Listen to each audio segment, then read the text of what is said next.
Okay so guys, কি অবস্থা সকলের? আশা করি সকলে ভালো আছেন। সো গাইস, আজকে আমরা এই ভিডিওতে কথা বলবো আওয়ারা পান্টু সিনেমার বক্স অফিস কালেকশন আপডেট এবং আল্লু অর্জুনের আপকামিং রাকা সিনেমার আপডেট এবং কেউ বলে বিপ্লবী কেউ বলে ডাকাত সিনেমার বক্স অফিস কালেকশন আপডেট এবং স্পাইডারম্যান ব্র্যান্ড নিউ ডে সিনেমার 20 দিনের box office collection update, director Raihan Rafi এবং সিয়াম আহমেদের আন্দার সিনেমার আপডেট। তাহলে চলুন ভিডিও শুরু করি। প্রথমেই কথা বলি আওয়ারা পান্টু সিনেমাটিকে নিয়ে। ইমরান হাশমি এবং দিশা পাটানি অভিনীত এই আওয়ারা পান্টু সিনেমাটি 14 আগস্ট প্রেক্ষাগৃহে মুক্তি পায় এবং ওপেনিং ডে এই সিনেমাটি ওয়ার্ল্ড ওয়াইড 29 কোটি টাকার ওপেনিং নিয়েছে এবং প্রথম 3 দিনে এই সিনেমাটি ওয়ার্ল্ড ওয়াইড 110 কোটি টাকা ইনকাম করে এবং এখন পর্যন্ত 8 দিনে এই সিনেমাটি ওয়ার্ল্ড ওয়াইড 170 কোটি টাকা ইনকাম করে। এর ভিতরে ইন্ডিয়া গ্রস 120 কোটি, ওভারসিজ গ্রস 50 কোটি এবং ওয়ার্ল্ড ওয়াইড 170 কোটি পার।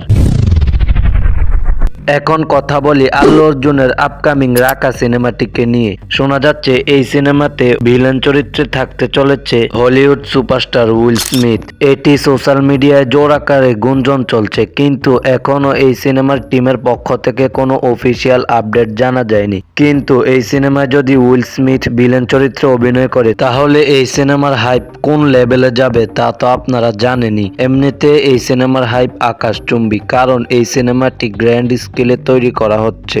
এখন দেখা যাক।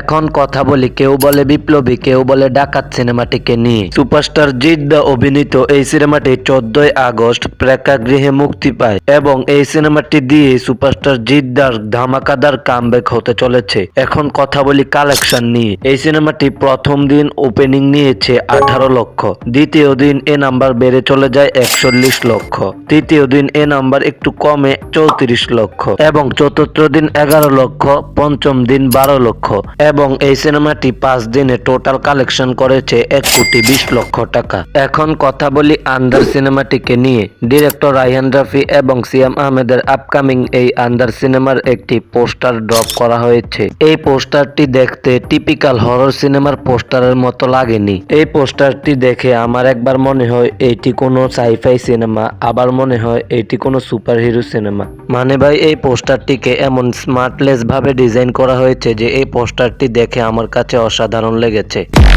এখন কথা বলি স্পাইডারম্যান ব্র্যান্ড নিউ ডে সিনেমাটিকে নিয়ে। টম হল্যান্ড অভিনীত এই স্পাইডারম্যান ব্র্যান্ড নিউ ডে সিনেমাটি 31 জুলাই ওয়ার্ল্ড ওয়াইড প্রেক্ষাগৃহে মুক্তি পায়। এখন কথা বলি কালেকশন নিয়ে। এই সিনেমাটি নিজের 20 নম্বর দিনে বাংলাদেশ মাল্টিপ্লেক্স থেকে শো চলেছে 58টি এবং 58টি শো দিয়ে এই সিনেমাটি মাল্টিপ্লেক্স থেকে কালেকশন করেছে 25 লক্ষ 78 হাজার টাকা এবং সব মিলিয়ে এই সিনেমাটি 20 দিনে বাংলাদেশ মাল্টিপ্লেক্স থেকে কালেকশন করে 11 কোটি 20 লক্ষ টাকা এবং এই সিনেমাটি ইন্ডিয়া থেকে 20 দিনে মোট আয় করে 500 কোটি টাকারও বেশি এবং ওয়ার্ল্ড ওয়াইড এই সিনেমাটি কালেকশন করেছে $2 বিলিয়ন বেশি, বাংলা টাকায় প্রায় 24,000 কোটি টাকা।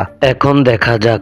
গাইস, যাওয়ার আগে আরেকটি আপডেট দিয়ে যাই। ডিরেক্টর হিমেল আশরাফ এবং প্রযোজক আরশাদ আদনান প্রিয়তমা এবং রাজকুমার সিনেমার পর এখন শাকিব খানকে নিয়ে আরেকটি সিনেমা তৈরি করবে আমরা সকলেই জানি। এখন জোর গুঞ্জনে শোনা যাচ্ছে এই সিনেমাটি 2027 সালেই আসবে, এরকম একটি পোস্ট ঘুরপাক খাচ্ছে সোশ্যাল মিডিয়ায়।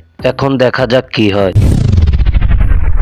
সো গাইস, আজকের ভিডিও টপিক এতটুক পর্যন্তই। ভিডিওটি শুরু থেকে শেষ পর্যন্ত দেখার জন্য ধন্যবাদ।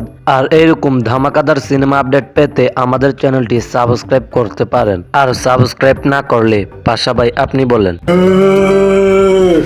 সাবস্ক্রাইব করলে থ্যাঙ্কস, লাভ ইউ, বাই।